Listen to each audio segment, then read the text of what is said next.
Yo escucho proteger. Yo escucho proteger. Yo escucho proteger. Escucha proteger.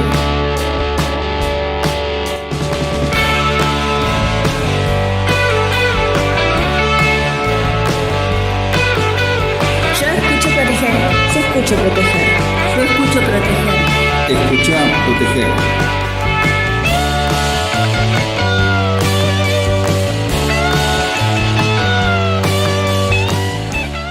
Muy buenos días, mi querida audiencia, ¿cómo están? Otra semana más de Proteger, novena temporada. Querida audiencia y seguidores, hacemos periodismo de seguridad que se difunde por radio y medios digitales. Somos un equipo de profesionales de la seguridad que trata de influenciar en tus decisiones y hábitos para que estés más seguro. ¿Quién les habla? Sergio Quiroga, mi productora musical, la señorita Luna Quiroga, el operador, el mejor de todos, el queridísimo Pancho. ¿Cómo anda, Pancho? ¿Todo bien? ¿Preparado? Vamos todavía. Como siempre, estimados, pueden escuchar Proteger los martes, jueves y sábados a las 10:30 horas, aquí en Radio IAS, la radio del Instituto Argentino de Seguridad, a través de la página www.ias.org.ar. Y si no pudieron hacerlo, no se hagan ningún problema. Ustedes saben que subo todos los programas a mi canal de YouTube, que es @proteger_xseg. Todos los programas son subidos ahí, pero también lo puede hacer a través de Facebook, Instagram, iVoox, Spotify y demás. El teléfono de la producción es el 1154238476 si quiere dejar un WhatsApp. Pero si quiere hacer alguna pregunta más amplia, puede entrar a mi blog, que es www.xseg.com.ar, o al mail consultora@xseg.com.ar. El entrevistado de la semana. Se entrevistó a la licenciada en psicología Maite Zupic. Más adelante les amplío. Continuamos con la columna de Sonia Snal, con las recomendaciones Proteger en la voz de Luna Quiroga, con la columna de Inés y Alfredo, que son dos personajes creados con la inteligencia artificial, del licenciado en periodismo Fernando Lescano, de los licenciados en seguridad Abel Nuxio y Leandro Hidalgo, del licenciado en seguridad ciudadana Adrián Ortigosa y la columna de la licenciada en seguridad pública Micaela Jael Chávez. Como siempre, invito a todos los profesionales de la seguridad que deseen participar en el programa. No es condición que ocupen un puesto prestigioso en seguridad, como siempre les digo, y de igual modo se invita al personal docente, no docente y alumnos del IAS. Hablando del IAS, vamos con los cursos. Vamos. Bueno, en agosto tenemos la Tecnicatura Superior en Marketing, ya se pueden ir inscribiendo. También tenemos la Tecnicatura Superior en Administración de Empresas. Tenemos la Tecnicatura Superior en Seguridad e Higiene en el Trabajo a Distancia. Un curso virtual sobre cálculo de iluminación, protocolo para la medición de iluminación en el ambiente laboral, resolución SRT número 84/12. Este va a ser el miércoles 15 de junio de 18 a 20 horas. Las inscripciones, como siempre les digo, al 011-6667-1064 o al mail informacionyas@ias.org.ar. También tenemos el tercer congreso del NOA, Seguridad, Salud, Medio Ambiente, Recursos Humanos y Comunidad. Esto va a ser el 11 de septiembre del 2026 de 9 a 18 horas en el Aula Magna de la Universidad Católica de Salta. Ya pueden ir consultando sobre cómo se pueden inscribir. Y tenemos también una diplomatura, la diplomatura en Seguridad Patrimonial Corporativa, ciclo 2026, primera edición. Inicia el 20 de agosto, de 18:30 a 20:30. Van a ser 8 clases y la va a dictar quien les habla, el licenciado Sergio Quiroga. Así que, bueno, está dirigida a licenciados en seguridad e higiene, médicos de trabajo, licenciados en seguridad ciudadana, licenciados en seguridad pública, técnicos en seguridad, personal de las fuerzas de seguridad, personal de empresas de seguridad privada, responsables de seguridad organizacional, estudiantes y profesionales de carreras afines y toda persona interesada en el tema. Así que, bueno, para inscripciones pueden hacerlo a través del 116-667-1064 o al mail recepción@ias.org.ar. Bueno, hasta acá los cursos. Vamos al área de editorial, mi querido Pancho. La editorial está relacionada, como siempre, con la entrevista que tuvimos con Maite desde Río Gallegos. Se titula Suicidio de las fuerzas de seguridad, una problemática que no puede seguir siendo invisible. Primero vamos con el auspicio, Pancho. El verdadero sabor de la parrilla te espera en El Estribo. Asado, vacío, achuras, las mejores carnes, variedad de platos y exquisitos postres, y una amplia carta de vinos. Ideal para compartir con amigos y familia. Parrilla El Estribo. Está ubicada en Ituzaingó, colectora del acceso oeste, lado sur y calle Soldado Argentino. La mejor parrilla del oeste. El Estribo. Una vez que lo conozcas, vas a querer volver. Gracias, Pancho. Bueno, como había dicho, la editorial se titula Suicidio de las fuerzas de seguridad, una problemática que no puede seguir siendo invisible. Y comienza así. Cuando hablamos de seguridad, solemos pensar en la prevención del delito, en la protección de las personas y el mantenimiento del orden público. Sin embargo, pocas veces nos detenemos a reflexionar sobre quiénes nos cuidan, a quienes tienen la responsabilidad de cuidarnos. En los últimos años, el suicidio en integrantes de las fuerzas de seguridad se ha convertido en una problemática preocupante que atraviesa a policías, penitenciarios, militares y otros agentes encargados de proteger a la sociedad. Detrás de cada uniforme existe una persona con emociones, preocupaciones, conflictos familiares, dificultades económicas y una constante exposición a situaciones de alto estrés y violencia. Las exigencias del servicio, los cambios permanentes de horarios, la presión institucional, la exposición a hechos traumáticos y, en muchos casos, la falta de espacios adecuados para expresar sus emociones generan un escenario que puede afectar seriamente la salud mental de los efectivos. A ello se suma una cultura que históricamente ha asociado la fortaleza profesional con el silencio, llevando a muchos hombres y mujeres a ocultar su sufrimiento por temor a ser estigmatizados o considerados vulnerables. La prevención del suicidio debe ser una prioridad institucional y una verdadera política de Estado. No alcanza con reaccionar ante las tragedias. Es necesario trabajar de manera permanente en la promoción de la salud mental, la detección temprana de factores de riesgo y la asistencia profesional oportuna. Las fuerzas necesitan programas integrales de acompañamiento psicológico, capacitación para mandos y personal, protocolos de intervención ante situaciones de crisis y mecanismos que permiten a los efectivos solicitar ayuda sin temor a represalias o consecuencias negativas para su carrera profesional. También es fundamental involucrar a las familias, fortalecer las redes de contención y promover una cultura organizacional donde pedir ayuda sea considerado un acto de responsabilidad y no una señal de debilidad. Hablar de suicidio no lo provoca. Por el contrario, hablar de esta problemática permite visibilizarla, comprenderla y generar herramientas para prevenirla.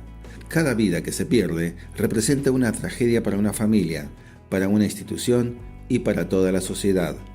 Desde Proteger, sostenemos que la salud mental de quienes integran las fuerzas de seguridad debe ocupar un lugar central en la agenda pública. Porque proteger a quienes nos protegen también es una forma de construir una sociedad más segura, más humana y más comprometida con el valor supremo de la vida. Bueno, hasta acá la editorial. Muchísimas gracias, producción, muy buena. Así que ahora, mi querido Pancho, vamos a escuchar un temón, esos temazos que usted nos tiene, con los que nos tiene mal acostumbrados. Así vamos preparando el segundo bloque. Cuando quiera. Yo escucho proteger. Yo escucho proteger. Yo escucho proteger. Escucha, proteger.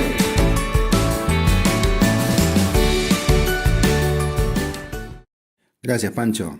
Bueno, iniciamos con la columna de Sonesnal, que es docente e investigador independiente en seguridad vial, reside en Caleufú, provincia de La Pampa, y esta semana nos trae el siguiente tema: choque por alcance.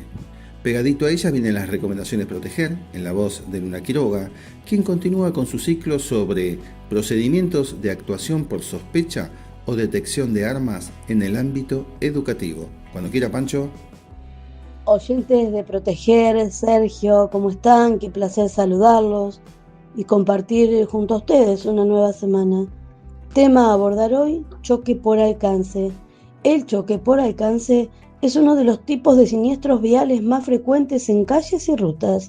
Se produce cuando un vehículo impacta con la parte trasera de otro que circula adelante, generalmente porque no se logra frenar a tiempo o no se mantiene una distancia adecuada. Muchas veces se lo considera un siniestro menor. Lo cierto es que puede tener consecuencias graves, tanto materiales como físicas. En particular, este tipo de impacto suele provocar lesiones cervicales, como el conocido latigazo cervical, que ocurre cuando la cabeza se desplaza bruscamente hacia adelante y hacia atrás debido al golpe. Las causas de los choques por alcance son variadas, pero en la mayoría de los casos están relacionadas con errores humanos. Una de las principales es la falta de distancia de seguridad.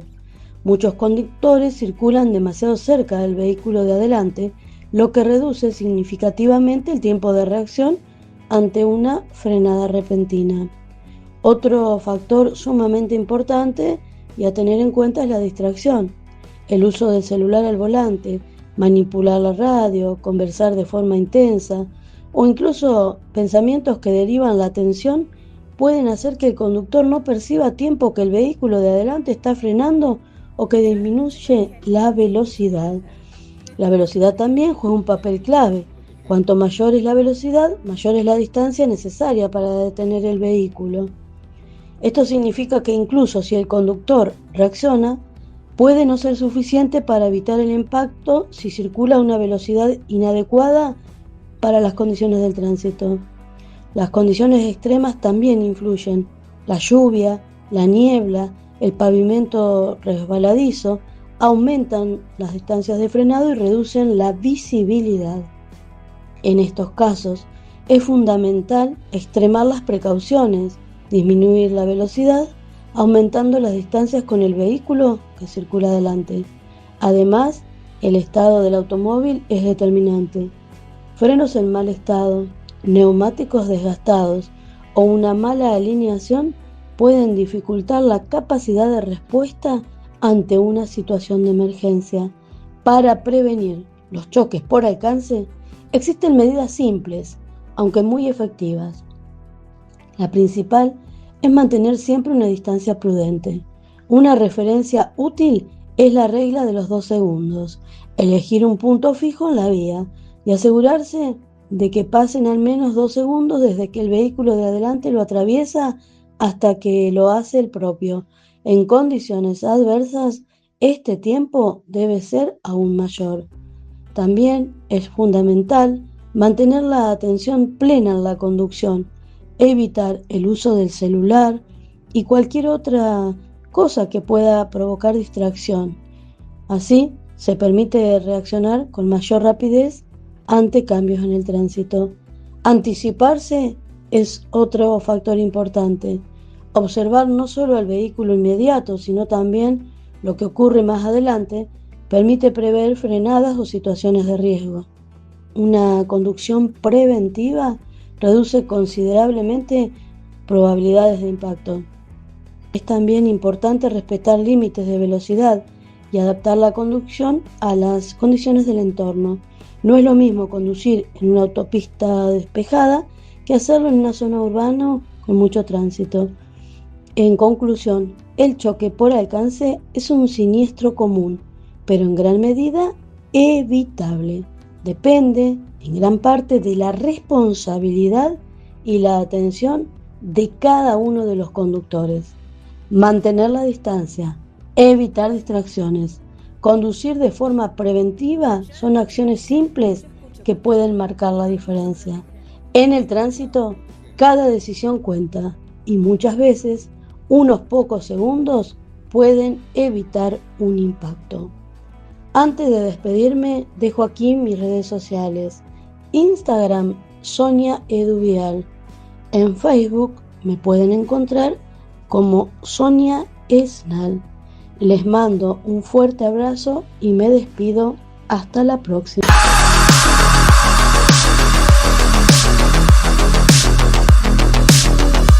Escuchá, proteger.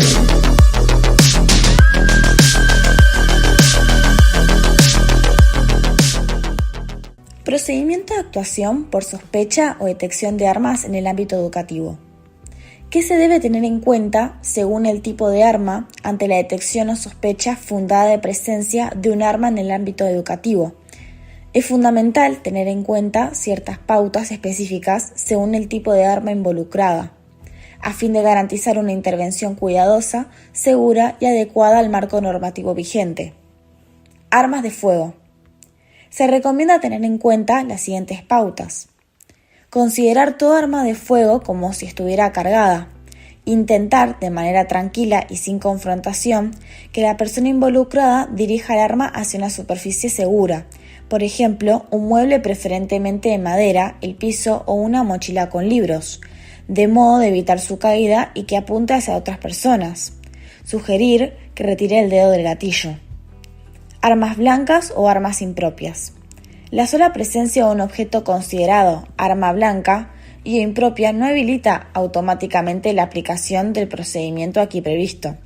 Debe evaluarse cuidadosamente si existe un riesgo real o inminente, teniendo en cuenta el contexto completo y la intencionalidad atribuible a criterio del equipo de conducción. En este sentido, debe contemplarse que en ciertos niveles y o modalidades, como la educación técnica, la formación profesional, la educación artística u otras ofertas educativas, el uso de herramientas punzantes o cortantes puede formar parte de las actividades pedagógicas planificadas. El equipo de conducción deberá actuar con cuidado, procurando separar a la persona involucrada sin confrontación directa ni exposición innecesaria. No debe requisarse ni manipularse el objeto sin intervención de la persona adulta responsable o de la fuerza de seguridad si correspondiera.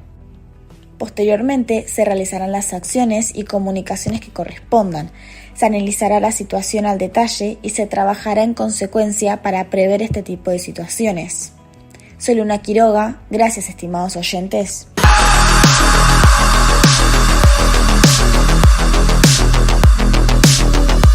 Escuchá, proteger.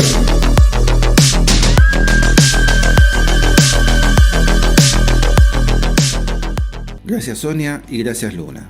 Ahora sí, la entrevista de la semana es la que hicimos con la licenciada en Psicología, Maite Zupic.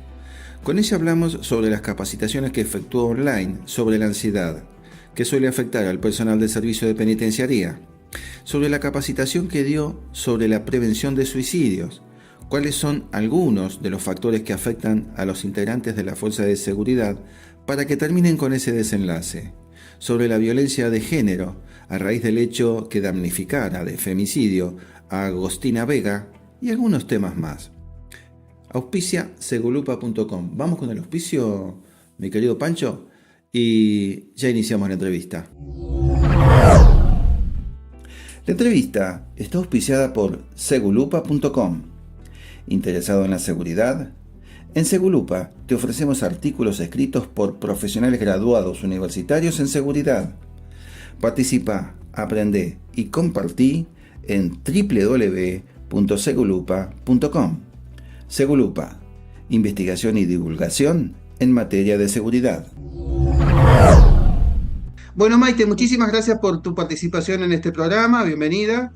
Un programa de radio que se llama Proteger, un programa que nació ya hace 9 temporadas, donde comenzamos dando recomendaciones, consejos a los vecinos a la comunidad, para que se sientan más seguros, que traten de evitar hechos de ilícitos, hechos de inseguridad, para que tengan una mejor calidad de vida.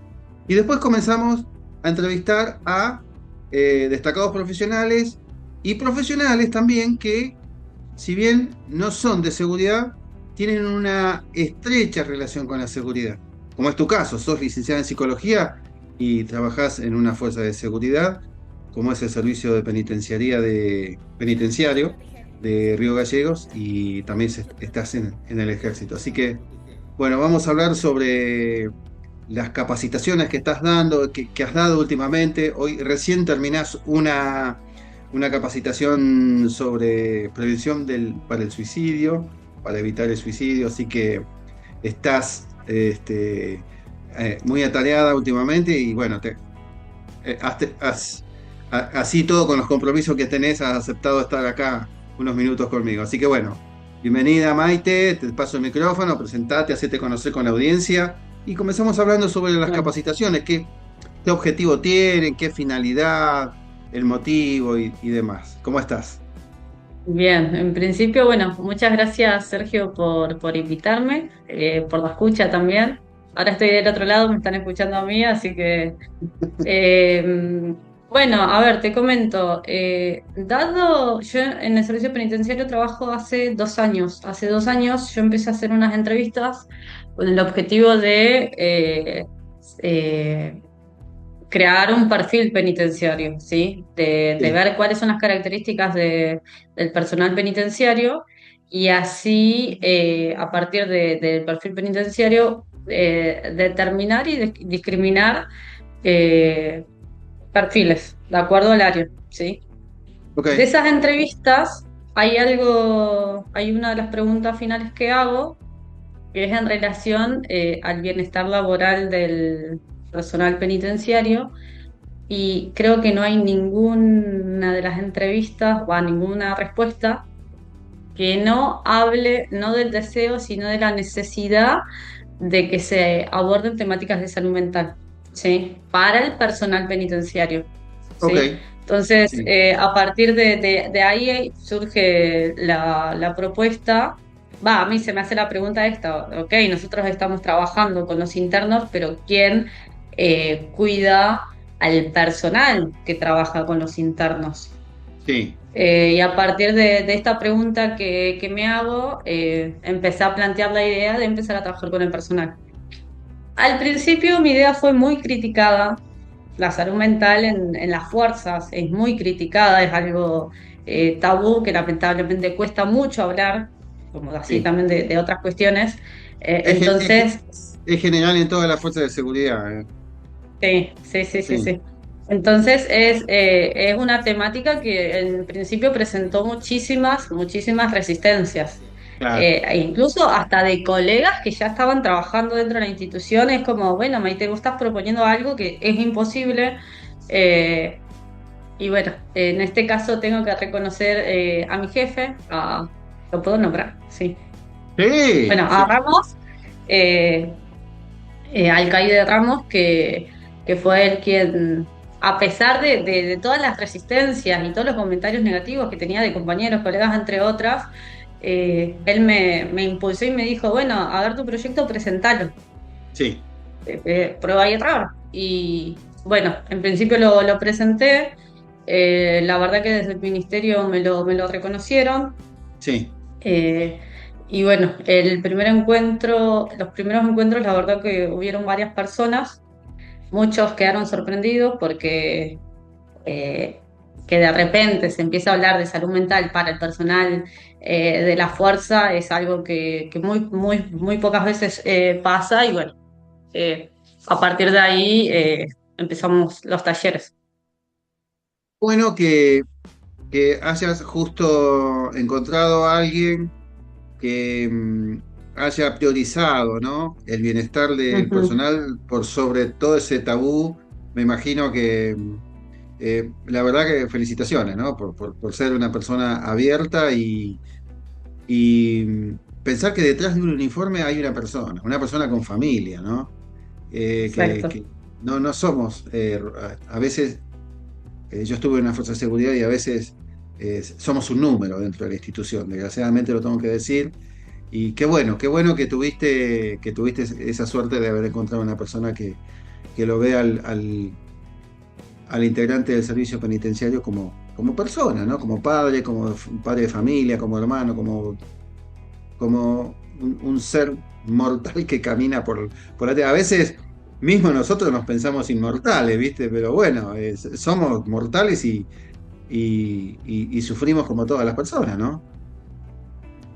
Sí, sí, sí, sí. La verdad que sí, porque yo también trabajo en otras fuerzas y hace más tiempo quizá, y capaz que también he presentado algunos otros proyectos que dado, bueno, por diferentes motivos no los han aceptado, pero en este caso sí, sí. Así que la verdad que por suerte, no sé, me tocó trabajar con él y es muy abierto a muchas propuestas y creo que él quiere que realmente la institución progrese. Así que, No, bueno, todos. sí, sí, sí, no, no, yo le pongo muchas fichas, ¿eh? Yo te aseguro que va a andar. Yo te aseguro que va a andar. Eh, Ansiedad. ¿Me podés hablar un poco de la ansiedad, que fue la última capacitación que diste la semana pasada, creo que fue, ¿no? Sí, de ansiedad. A ver, yo trabajo en otra fuerza, trabajo como psicóloga clínica y dando talleres de género, de violencia Sí, por motivos de géneros. sí, Eh, y bueno, a partir de ahí, mi hipótesis es que las personas que trabajan en fuerzas tienen podría decir, predisposición a tener ansiedad, ¿sí? ok, Bueno, lo que me sucedía era que me llegaban muchísimos pacientes y la mayoría con síntomas de ansiedad, de una ansiedad leve a una ansiedad grave. Lo que empecé a hacer fueron talleres sí, y bueno, y utilicé esa temática para hablar de acá. De hecho, fue uno de los encuentros a la que más personas se unieron. sí, sí, Varias personas compartieron su experiencia. Yo lo que hago es trabajar por Meet y trabajo por burbujas, sí, y muchos relatan experiencias propias de compañeros, entre otras, y la verdad fue muy rica en cuanto a todo lo que fue surgiendo en las charlas y también a esto, también de desconstruir el hecho de que, no, yo porque trabajo en una fuerza no puedo tener ansiedad y es todo lo contrario. Y sí, sí, eh, es algo, bueno, como dije al principio, tabú y que muy pocas personas se animan a hablar. ok, Pero bueno, la mayoría en el encuentro anterior reconoció esto, que por ahí hay que concientizar muchísimo más al personal, a los jefes, a los que están en la punta de la pirámide, para que se pueda actuar y se puedan prevenir un montón de otras situaciones. ok. La ansiedad en el personal integrante de la fuerza, ¿no? Tanto armadas como de seguridad. Vamos a generalizar. Ujú. Podría ser, podría ser a lo que estuviste recabando, ¿no? El contexto social que estamos viviendo últimamente con estos em, altibajos económicos que a veces apremian a- en la vida, ¿no? de los integrantes. ¿Podría ser eso? Sí, a ver, el factor económico, más en la fuerza, lamentablemente hoy las personas que trabajan en la fuerza tienen un sueldo que muchas veces no alcanza. eh, Sí, el factor económico es un factor de riesgo. El hecho de que también las personas no tengan educación financiera es un factor de riesgo, ¿sí? ok. No es el único factor de riesgo para desencadenar ansiedad, ¿sí? Hay un montón de factores. Claro, En una fuerza uno está constantemente expuesto a situaciones de estrés, sí, de estrés crónico, sí, está expuesto a, bueno, a la cultura institucional de esto, de tengo que ser fuerte sí, sí, y sí, no me puedo mostrar débil ante el otro. eh, el hecho de estar siempre bajo la mirada de un otro, de tengo que hacer mi sí, trabajo bien, el hecho de que ingreso y salgo, pero en realidad estoy todo el tiempo con la cabeza en el trabajo o con el celular. Salgo de mi trabajo y todo el tiempo estoy respondiendo demandas institucionales, ¿sí? Hay un sí. montón de factores que ayudan a alguna persona a desencadenar ansiedad. Ok. Y igual que hoy estuviste dando una capacitación sobre prevención del suicidio, ¿no?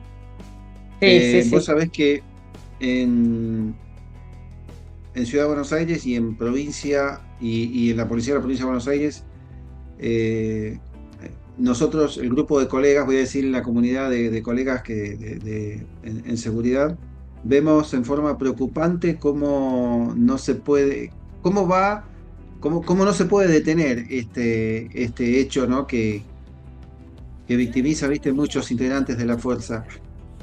Eh, con tus estudios, ¿se podría detectar y decir, miren, vamos a licenciar a este integrante porque vemos que no va bien o por lo que fuere? Porque también está la otra, ¿viste? Están también algunos integrantes que aprovechan la situación de estoy mal, y provocan la licenciatura en psicología, este, Carpeta psicológica, psicológica. claro, Ujú. la licencia psicológica para tomarse unos días, que los hay. No Sí, quiero, ¿viste? No quiero que nadie se sienta tocado, pero los hay. Pero hay otros que realmente exacto. necesitan una licencia psicológica. ¿Eso se podría detectar con las entrevistas como haces vos con el personal cuando los perfilás? A ver, o sea, al inicio decís. Al inicio y más que Eh, nada es cuando ya el hombre ya está en en una situación que ya el estrés, el trajín laboral lo va llevando la situación que va viviendo y el entorno de él y demás factores, cuando ya está trabajando, ¿no? Que para mí Sí, es bien. A peor. ver, uno sí puede observar indicadores de alerta, por ejemplo, que la persona cambie de humor, que esté más irritable, que de repente venga mal dormida, que de repente un trabajo que te hacía quizás en 1 hora te lo haga en 3 días, que Sí, esté poco atento, ¿sí? sí, Hay diferentes indicadores que a uno lo alertan de que algo le está pasando a la otra persona, ¿sí? claro, Eh, y bueno, y en una entrevista psicológica, si la persona es honesta y se abre, y sí, se puede detectar, ¿sí? Lo que claro. sucede muchas veces, y justo salió en una de las charlas, de los encuentros que tuvimos, es que el personal muchas veces no se anima a hablar y a comentar lo que le sucede a nivel personal, eh, porque en muchos casos te quita el arma, pero es un modo de prevención que tiene el equipo para trabajar, y ellos toman el hecho de quitar el arma no como un modo de prevención, sino como un modo que les hagas una herramienta de trabajo, porque hay que tener en cuenta que muchas personas cuando hacen adicionales utilizan el arma, y si no tenés el arma, es muy poco probable que te tomen para hacer un adicional. Ok. Eh, eso, Es eso decir, comentaban justo hoy, que es un sí, ejemplo, por los cuales el personal quizás no se anima a, a asistir o a consultar con un psicólogo dentro de la fuerza. Y también, bueno, el hecho de todo lo que se abre institucionalmente cuando una persona está en riesgo, ¿sí? Hoy decían esto, que muchas veces ir al psicólogo o a una entrevista con una trabajadora social muchas veces los perjudica más que los ayuda. Pero claro, bueno, la respuesta es esto. La idea no es acudir o recurrir a un profesional cuando ya tenés el problema, sino previo al problema para empezar a accionar antes de que el globo explote, como digo yo. ¿Sí? claro. Sí, sí, sí, tal cual. O sea que si el integrante no se abre y no cuenta lo que está pasando, por esas mismas cuestiones que estuvimos hablando recientemente, del tabú, del qué dirán y por la cultura de la institución, es difícil, es difícil. Salvo que los Y es un indicadores tema sean muy, complicado, sí. sí, salvo que los indicadores sean muy evidentes. Yo he tenido, viste, personal a mi cargo y he visto a estos chicos que venían mal dormidos, venían, como decís vos, ¿no? Venían, la verdad, con una cara, o sea, te das cuenta, ¿viste? Están con un tema, la cara de preocupado, lo que fuere, y he solicitado también un apoyo psicológico y no me lo han dado, no me lo han dado. Y después Tal cual. y después tuve problemas. Porque cuando en un equipo, ¿viste? Uno anda mal, eh, afecta a todos. Y desgraciadamente, Sí, bueno, es efecto dominó, sí, un poco. claro. Eh, cómo ves el tema de Agostina, ya que estás en el tema de género? Vamos a llegar a tu opinión personal, porque van quedando pocos minutos. Tu opinión personal. Vos sos ministra te nombro ministra de. Hacemos un ministerio, ¿no? Ministerio de Género de nuevo, y te nombro ministra. ¿Qué es lo primero que harías para empezar a disminuir todos estos? Porque no lo disminuye nadie, ¿eh? Ya llevamos creo que 100 en estos meses. El tema de los femicidios. ¿Qué harías vos? Oye, Sí. me Es pones en un complicado, ¿no? compromiso Te maté, enorme ¿no? porque además de ser psicóloga soy mujer. Sí. Y bueno, y en principio concientizar, ¿sí? Campañas. Concientizar. Yo Campañas de por suerte, concientización. bueno, trabajo en otra fuerza y ahí se me da el lugar para concientizar. Se presentan debates, la verdad, muy fuertes muchas veces, pero en principio esto, concientizar más que nada al hombre, ¿sí? A ver cómo el hombre puede participar en esta concientización también. Claro. Sí, Y totalmente. que también se pueda deconstruir, ¿sí? Porque es general, ¿viste? Y la mayoría de los hechos que suceden eh, en el mismo, o los hechos son efectuados por las mismas personas con las que conviven, o ex maridos, o ex parejas, y Bueno, muchas veces, el muchas veces, 50% de los, sí, no, perdón, que el 50% de los feminicidios, muchas veces sucede de puertas adentro, y es muy difícil detectarlo. no sé si es tan difícil detectarlo, ¿sí? Entramos en el ciclo de la violencia, en los indicadores de que de repente una persona se aísla, no contesta los mensajes, en este caso una mujer. Eh, Hay varios indicadores a los que uno se puede dar cuenta de que una persona está sufriendo violencia por motivo de género, ¿sí? El tema es que cuando una persona está dentro metida en el círculo de la violencia, en el ciclo de la violencia, y es muy difícil que salga, ¿sí?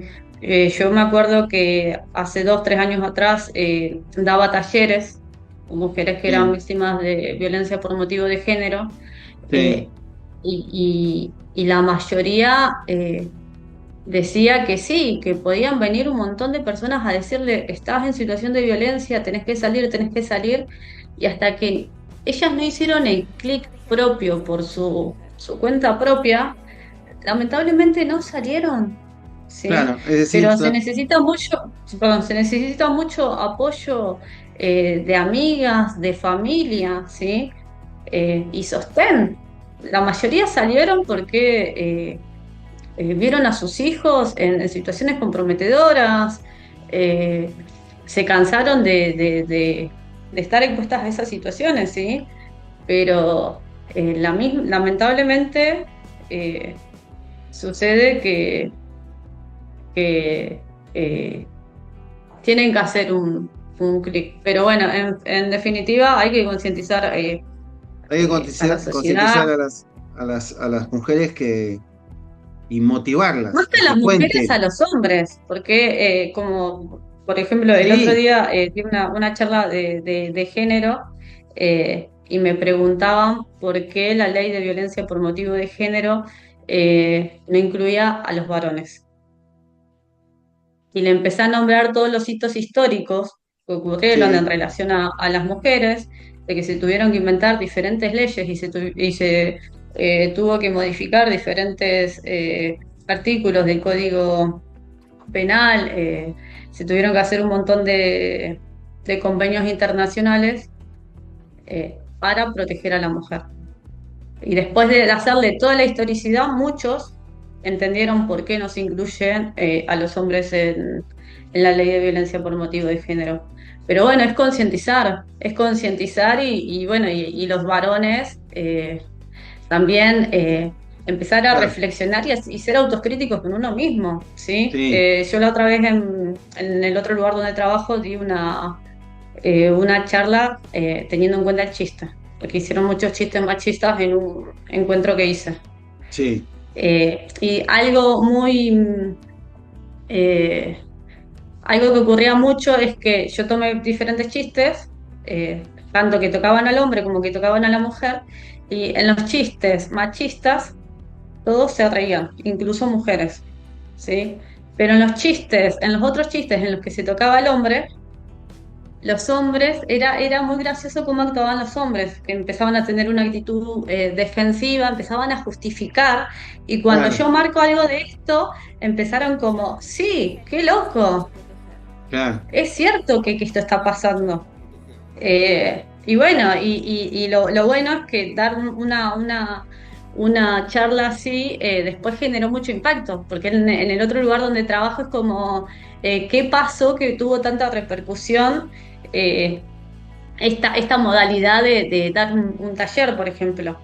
¿Sí? Está muy bueno el disparador, ¿no? Porque para que al hombre también le caiga la ficha, ¿viste? Porque Sí, muchas sí. veces desde este lado uno dice hay que motivar a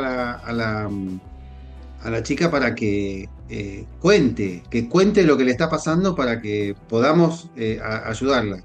Pero Es que, a ver, no la se chica habla no de la... tendría por qué No contar. tendría, La chica claro, no tendría que estar viviendo esta situación. El hombre es el que se tiene que ubicar ahí. claro. Ahora, Porque ahora no estaría... hay, o sea, son mínimos los casos de los hombres que mueren en manos de mujeres, ¿sí? Son Sí, mínimos, sí, son ¿sí? mínimos, sí. Entonces es el hombre el que tiene que concientizar y preguntarse qué está pasando con su género. Exacto, exacto. No La la compañía, mujer. La mujer, vos fijate, la mujer hace marchas, hace campañas, hace un montón de movimientos, de diferentes maneras, pero hace movimientos, ¿sí? ¿Y por qué la mujer nos tenemos que exponer todo el tiempo a estas situaciones? Si es el hombre quien tiene eh, que hacer autocrítica de uno mismo y decir, pará, che, algo estaba pasando.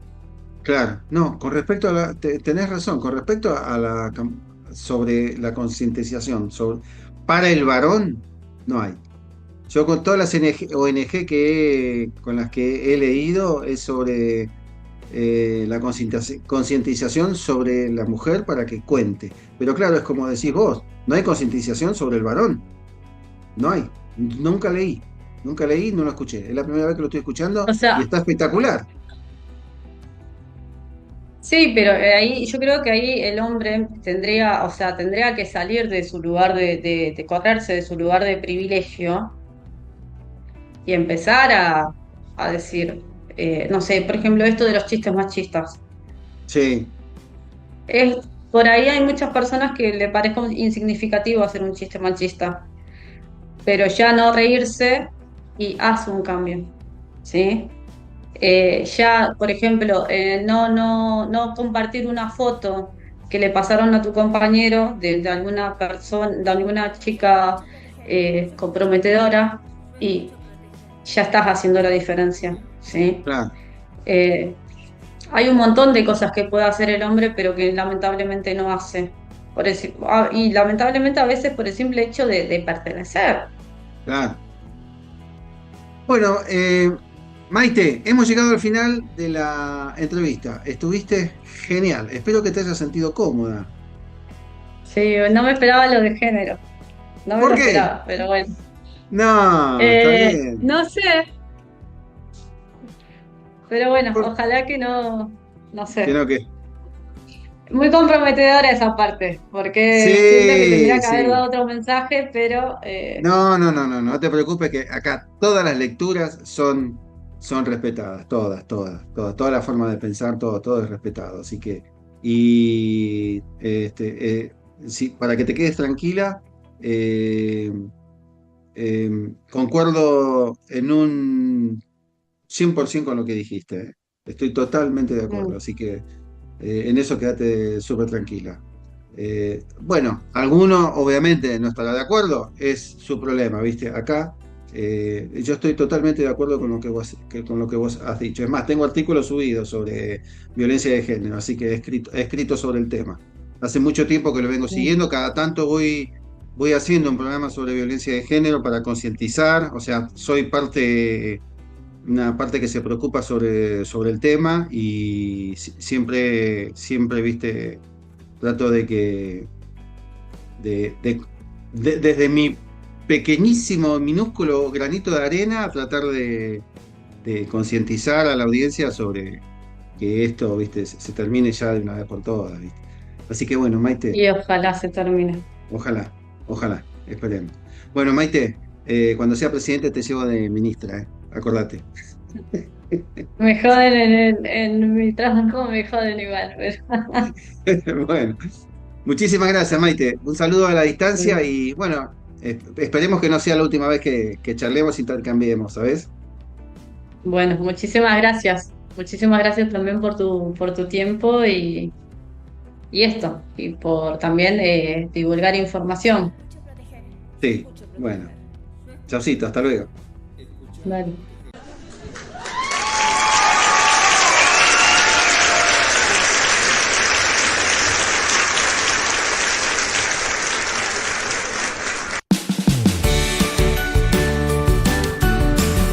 Yo escucho proteger. Yo escucho proteger. Yo escucho proteger. Escucha, proteger. Gracias, Maite, por tu participación en este programa. Muy interesante la entrevista. Muy interesante la lectura de Maite.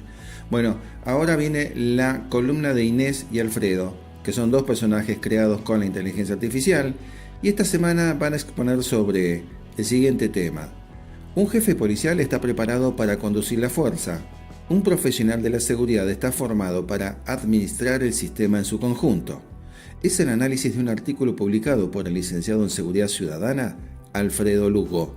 Cuando quiera, Pancho, comenzamos a escuchar. Pensemos en un clásico de domingo. El equipo va perdiendo, la defensa hace agua por todos lados y, bueno, todas las miradas apuntan a una sola persona. Al director técnico, claro. El que está ahí al borde de la cancha gritándole a los jugadores. Tal cual, es el que da la cara.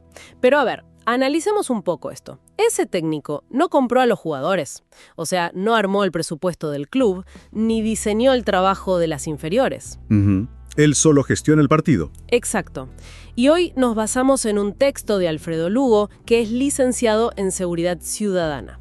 La misión de hoy es desentrañar una diferencia fundamental, una trampa en la que caemos reseguido. La de confundir a un jefe policial con un profesional de la seguridad. Eso mismo. Es, digamos, como la diferencia entre ese técnico en la cancha y el manager general del club. Pero si los roles son tan distintos, ¿qué herramientas específicas tiene este gerente de la seguridad? Bueno, ahí está el punto. El profesional de seguridad, según el texto, no se enfoca solo en el delito consumado. Tiene una formación interdisciplinaria, o sea, articula criminología, derecho, sociología. Claro, una visión mucho más macro. Totalmente. Administración pública y tecnología también. Lo fascinante de esto es que la mirada de este profesional trabaja sobre la evidencia y la articulación institucional. Claro, no reacciona por reaccionar. Y esto me lleva al contexto local, porque según Lugo, Argentina arrastra una deuda urgente en todo este tema. Uy, sí, ni hablar. Porque la política suele recurrir a lo que el texto llama respuestas espasmódicas o puramente policiales. Sí, buscando la foto, el impacto mediático a corto plazo. Exacto, en lugar de usar análisis científico. Es como si el técnico metiera 5 defensores de golpe solo para que la tribuna vea que hace algo, digamos. Tal cual, para calmar las aguas. Pero acá Rome se pone muy interesante. Y te hago de abogada del diablo. Si a mí me asaltan en la esquina de mi casa, la reacción natural de toda la sociedad es pedir más policías en la calle. Obvio, que eres un patrullero en la puerta. Claro, no quiero a un sociólogo ni a un experto en administración en una oficina. Entonces, ¿por qué el texto afirma que la discusión ya no pasa por tener más o menos policías? A ver, es una reacción re lógica pedir el patrullero. Pero si conectamos esto con el panorama general, los países con mejoras sostenibles ya superaron ese debate hace décadas. O sea, dejaron de contar uniformes. Exactamente. Adoptaron modelos de conducción civil y técnica, porque la seguridad moderna no se resuelve solo con patrulleros. Requiere gestión pura, tecnología, prevención. Y participación comunitaria, supongo. Sí, es clave. porque el jefe policial reacciona, ve el robo y manda a la policía. Pero el manager cruza datos, ve que falta iluminación en esa esquina o articula con el municipio. Claro, porque si la respuesta es solo poner un policía en la esquina oscura, El delito se muda a la esquina siguiente, tal que cual. es apagar incendios todo el tiempo. Entonces, ¿qué significa todo esto? Significa que la seguridad es una política pública, súper compleja, que exige líderes profesionales y no solo fuerza reactiva. Y comprender esto es fundamental para que dejemos de exigir estas, digamos, soluciones mágicas a corto plazo. Que no sirven de mucho al final. Exacto, y empezar a demandar sistemas inteligentes, modernos, que prevengan en serio. Totalmente. Lo cual nos deja con una reflexión bastante provocadora para llevarnos hoy. Si la seguridad del futuro depende de estos gestores civiles, o sea, de los verdaderos managers interdisciplinarios, ¿qué nuevos mecanismos de evaluación se deberían crear para medir su éxito en el día a día? Es una gran pregunta, para no evaluar solo con las estadísticas de la crisis. Claro, sin tener que esperar a que estalle la próxima crisis mediática para darnos cuenta de que el sistema falló. Queda para pensar. Nos escuchamos en la próxima. Yo escucho proteger. Yo escucho proteger. Yo escucho proteger. Escucha proteger.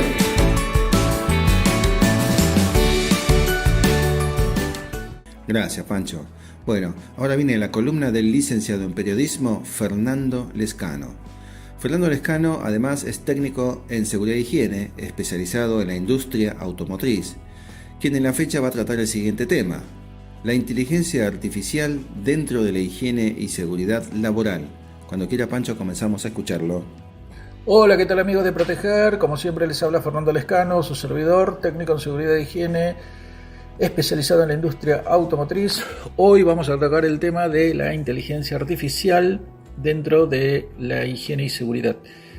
La inteligencia artificial está transformando la higiene y seguridad laboral al pasar de un enfoque reactivo a uno predictivo.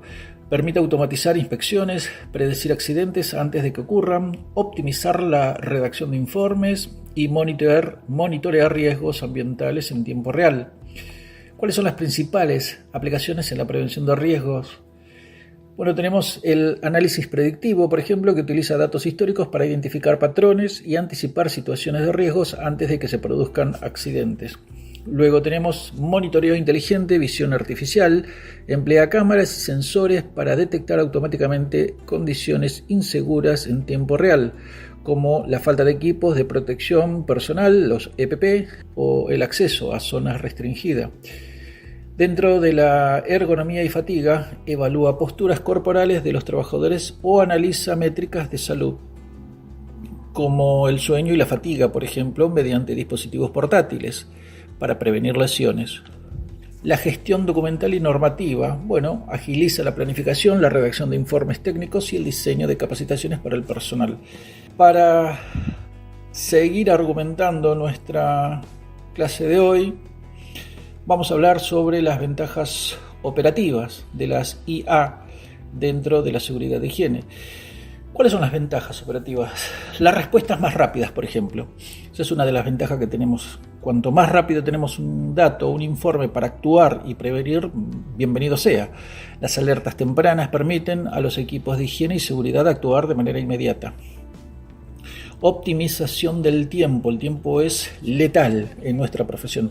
Las tareas administrativas y la creación de manuales o procedimientos se reducen drásticamente, permitiendo al prevencionista enfocarse en el trabajo de campo. Mejora continua, eso es importantísimo. El constante procesamiento de datos mejora la precisión de las evaluaciones de riesgo. ¿Cuáles son las consideraciones éticas y normativas? La rápida integración de la IA requiere adaptar los marcos regulatorios y éticos para garantizar una gobernanza responsable. Los desafíos actuales incluyen el resguardo de la privacidad de los empleados al momento de monitorear su capacidad y evitar que la tecnología introduzca factores adicionales de estrés.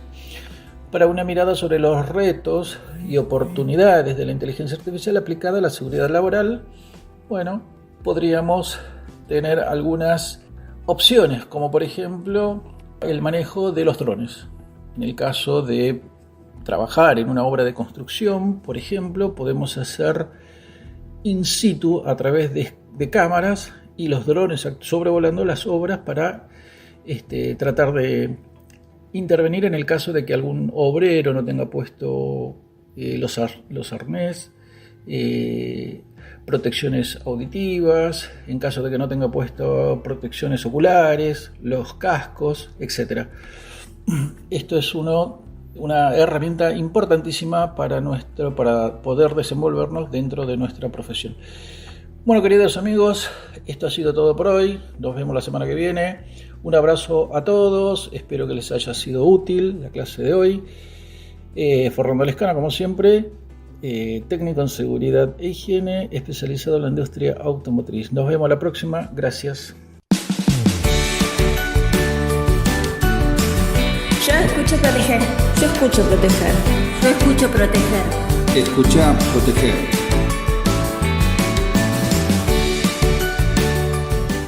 Gracias, Fernando, por tu columna. Ahora viene la columna del licenciado en seguridad, Abel Nuxio. Esta semana trata el siguiente tema. Caso Agostina Vega. Investigar a la víctima es parte fundamental para la investigación del hecho. Cuando quiera, Pancho, comenzamos a escuchar. Buenos días, gente linda de Proteger. Buenos días, audiencia en general. Soy el licenciado en seguridad, Abel Nuxio, y como todas las semanas les traigo, desde mi experiencia y la profesión, comentarios para hacer un poquito más segura la vida de cada uno de ustedes. Y hoy un tema que hace a la seguridad porque son las circunstancias que rodean el asesinato de esa pobre criatura de 14 años en Córdoba. Y donde, pensando, me llega una frase que es recurrente, tiene algo de realidad, pero que en la práctica investigativa es fundamental. Cuando el común de la gente dice no investigar a la víctima, porque eso es victimizarla, hay que pensar que eso es una parte fundamental de la tarea investigativa que facilitará el camino hacia el esclarecimiento del hecho. Y ahí se van planteando hipótesis. ¿La víctima tenía acceso y participaba activamente en redes sociales? ¿Quiénes eran sus contactos? ¿Cuántos teléfonos tenía? ¿Cuántos perfiles? El perfil de las personas que la seguían. ¿Quiénes eran? ¿Cómo eran los diálogos entre ellos? ¿Qué intercambiaban? Fotos, comentarios. Todo eso hace a la seguridad de poder llevar por buen camino la investigación. Pero si prevención hablamos, una vez identificado él o los autores y puesta esta información a disposición de la justicia, es mi opinión, y sé que acá se abrirá un tema de debate por lo menos polémico, y lo dejo como tema para plantearlo porque para mí es algo fundamental, y es que toda esa información recogida durante la investigación, una vez condenada a las personas, debería ser de carácter público, para que los padres puedan explicar con pruebas tangibles el peligro que corren sus hijos en el intercambio con terceras personas en las redes y la consecuencia a la que se puede arribar. Porque cuando se quiere hablar del tema, la respuesta que viene de los chicos es no pasa nada, pa. Esa seguro es la respuesta de jóvenes, de niños, es lo que nos van a decir. Pero como decimos siempre, tratemos de que Agostina sea la última víctima. Porque había un entorno, una menor, una madre, un predador, políticos, sindicalistas, prostitución, hinchas de fútbol, un puticlub, drogas, tráfico de menores, una justicia cómplice. ¿Qué podía fallar? El combo era perfecto, pero nos vamos dando cuenta que cada vez que se va rascando más hacia el fondo de la olla, capa tras capa, va saliendo más mugre, y a veces es muy difícil despegarla porque está muy encostrada en ese fondo. Y es lo que pasa con estos casos, que cuando toman notoriedad hay que buscar un perejil para poder tener distraída a la gente, siguiendo qué dijo, qué no dijo, lo llevamos, no lo llevaron. Pero se está cuestionando mucho la actuación del fiscal.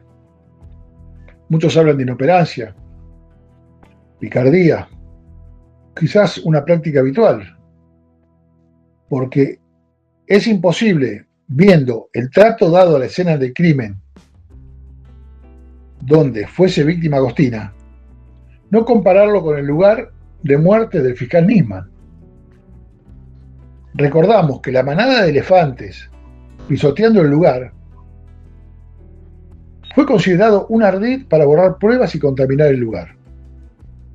Mucho se ha hablado e indefectiblemente se seguirá hablando sobre la actuación del fiscal, por su forma de dirigir la investigación, los tiempos transcurridos en las directivas emanadas al personal policial o su última declaración pública. Me pidieron buscar una niña, no un crimen. ¿Cómo, señor fiscal? Me pidieron. El fiscal tiene la obligación legal, una vez tomado conocimiento de una denuncia, de dirigir y llevar a cabo la investigación penal del delito en acción pública, siendo su rol principal el de buscar pruebas para su esclarecimiento, actuando siempre con objetividad y en busca de la verdad. Entonces, ¿a qué se refiere cuando dice me pidieron? ¿Será acaso que el señor fiscal no actuó con independencia? ¿Consultará quizás ciencias esotéricas o el oráculo para saber qué tiene que hacer ante cada caso? Son muchas más preguntas que respuestas. Esperemos, por el descanso eterno de Agostina, que se pueda responder y llegar a un final feliz. Espero que el comentario les sirva y será hasta la semana que viene. Yo escucho proteger. Yo escucho proteger. Yo escucho proteger. Escucha proteger.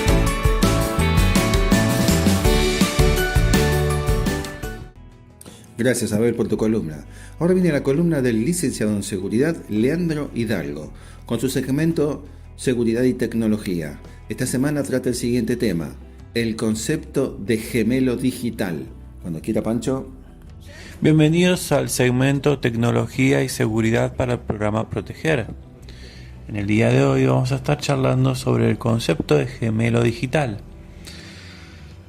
Con el mundo cada vez más digitalizado, surge el planteo de, bueno, ¿qué podemos hacer con esta información? Y si efectivamente todo este conjunto de datos están interoperados, es decir, se vinculan los datos o no. Es muy común que existan sistemas que funcionan como silos estancos, es decir, sistemas en los cuales la información solamente está en un lado y no es accesible desde otro. Esto genera un problema porque al no vincular los datos puede haber inconsistencias. Entonces, en la actualidad se trata de trabajar de una forma que sea mucho más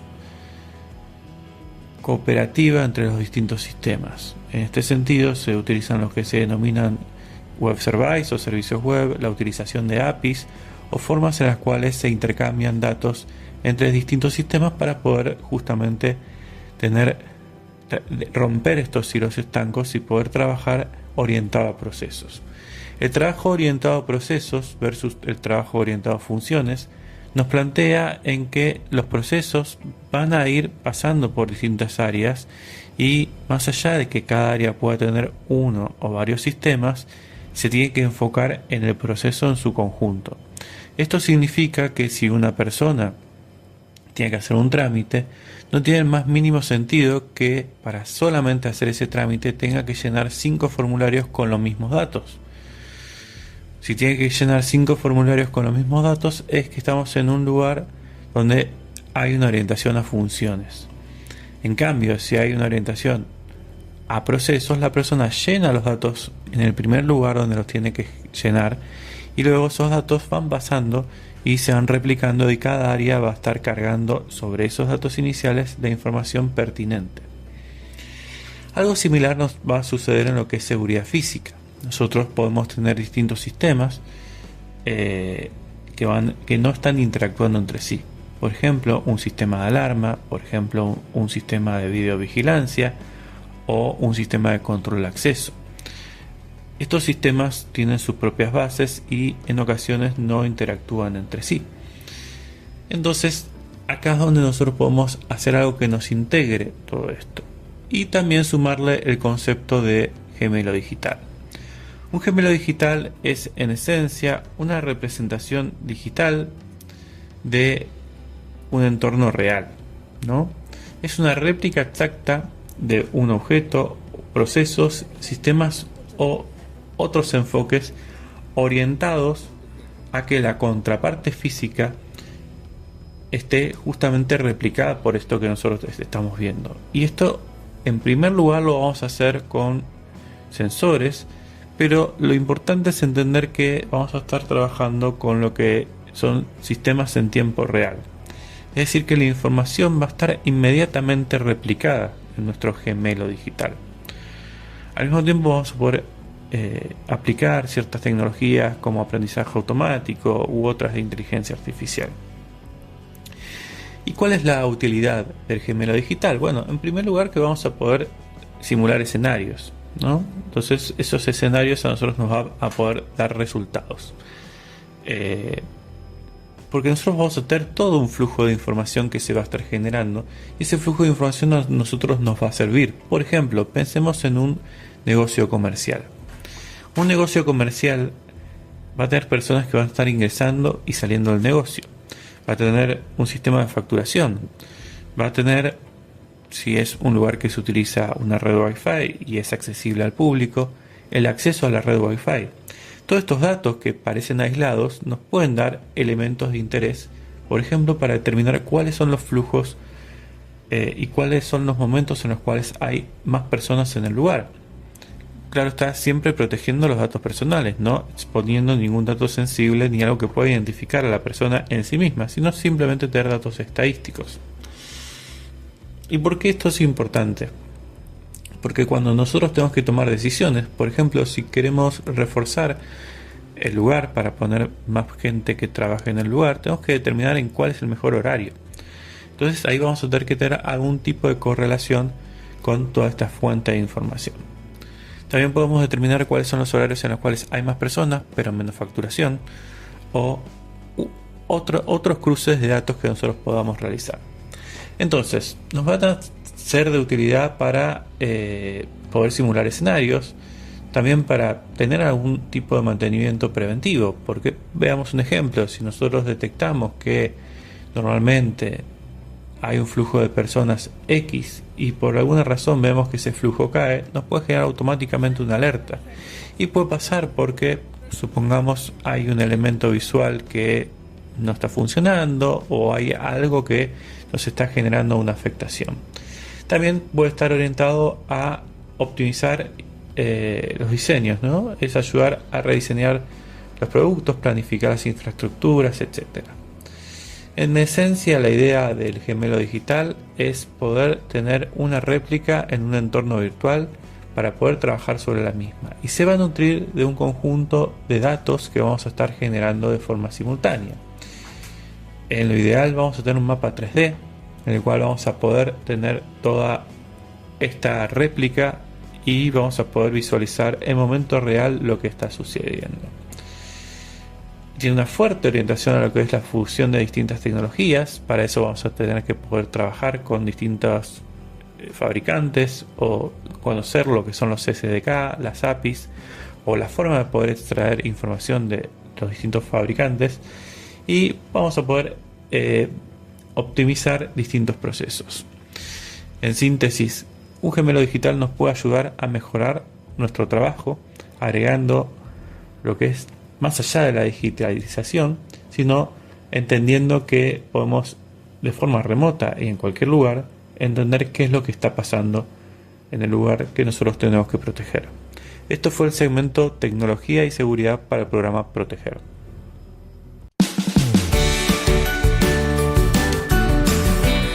escucho proteger. Yo escucho proteger. Yo escucho proteger. Escucha proteger.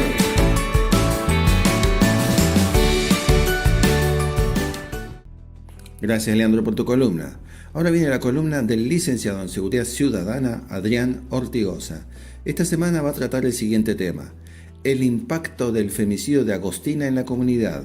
Una mirada desde la seguridad ciudadana y la sociología de la cultura. Cuando quiera, Pancho.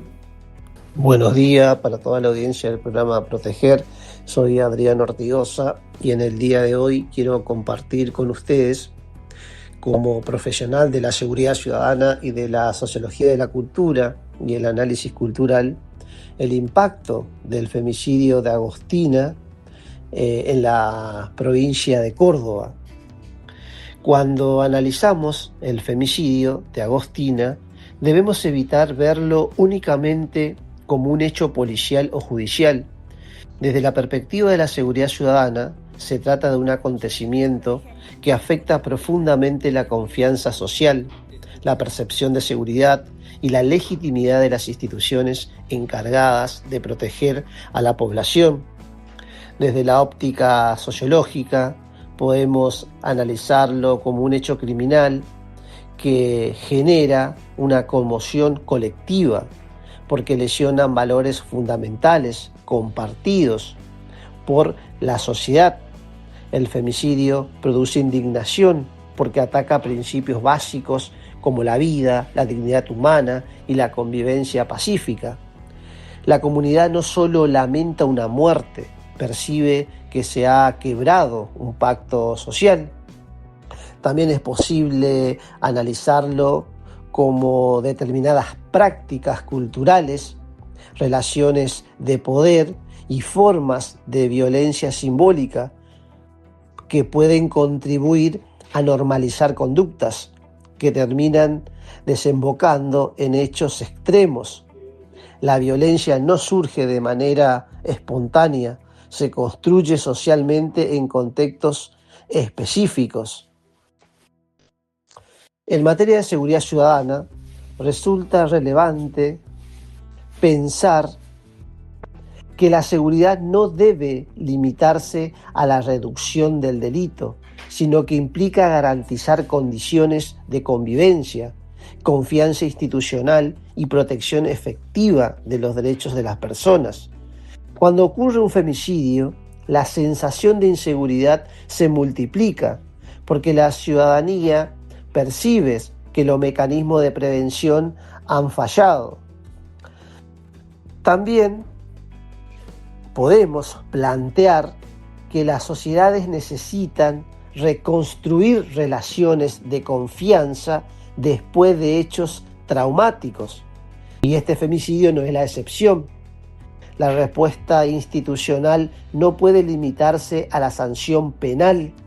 Debe incluir acciones que reparen el daño social y fortalezcan los vínculos comunitarios. Por ello, estimados oyentes, el femicidio de Agostina debe entenderse como un problema de seguridad ciudadana y de cultura. No afecta solamente a una víctima y a su entorno familiar, impacta en toda la comunidad porque genera miedo, modifica conductas cotidianas, deteriora la confianza en las instituciones y obliga a reflexionar sobre los valores que orientan la convivencia social.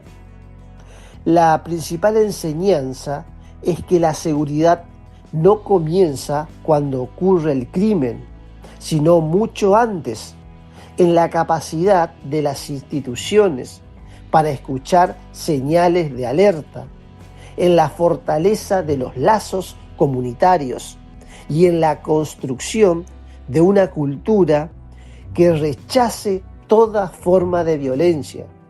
Cuando esos mecanismos fallan, el daño trasciende a la víctima y se convierte en una herida colectiva. Un abrazo y hasta el próximo encuentro. Yo escucho proteger. Yo escucho proteger. Yo escucho proteger. Escucha proteger.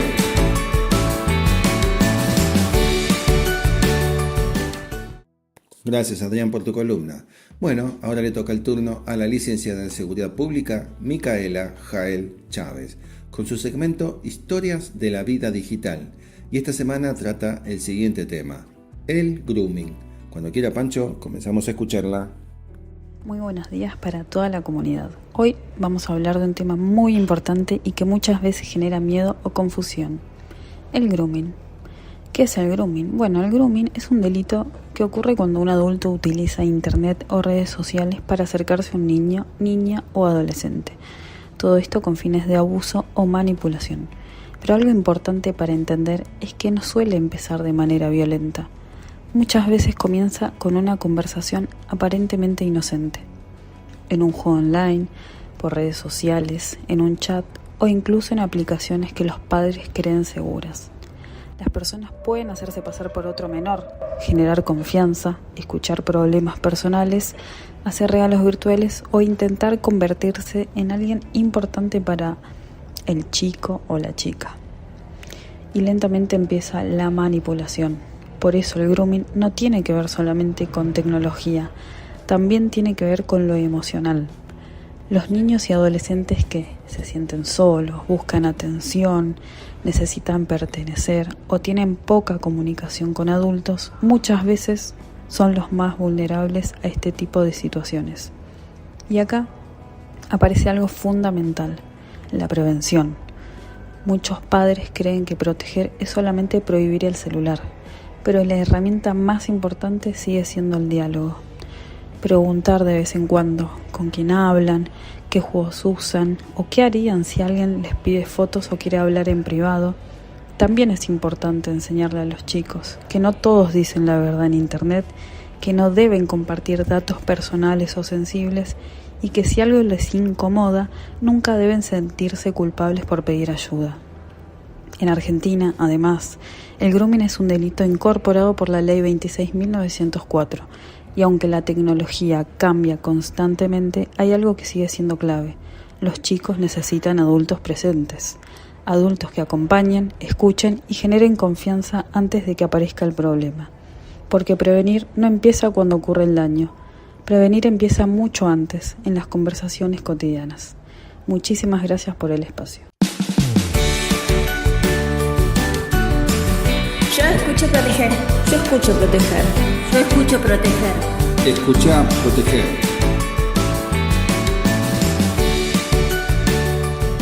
Bueno, mi querida audiencia, lamentablemente hemos llegado al final de otra emisión más de Proteger. Gracias a los directivos de esta radio y a ustedes, mis queridos oyentes y seguidores, porque el único reconocimiento que deseamos es que tanto usted como su familia estén seguros en todo ámbito de su vida, es decir, en el trabajo, en su casa y en sus actividades personales. Y gracias a lo mejor que tenemos, que son los técnicos, columnistas, musicalizadores, editores, investigadores y la gente de Community Manager. Y siempre recuerde que si tiene problemas de seguridad, contrate a un profesional de la seguridad, porque tienen la potestad de resolverlos. ¡Chau!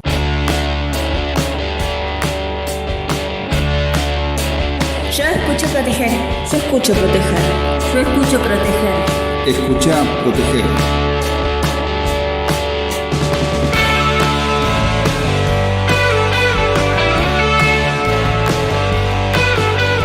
Yo escucho proteger. Yo escucho proteger. Yo escucho proteger. Escucha proteger.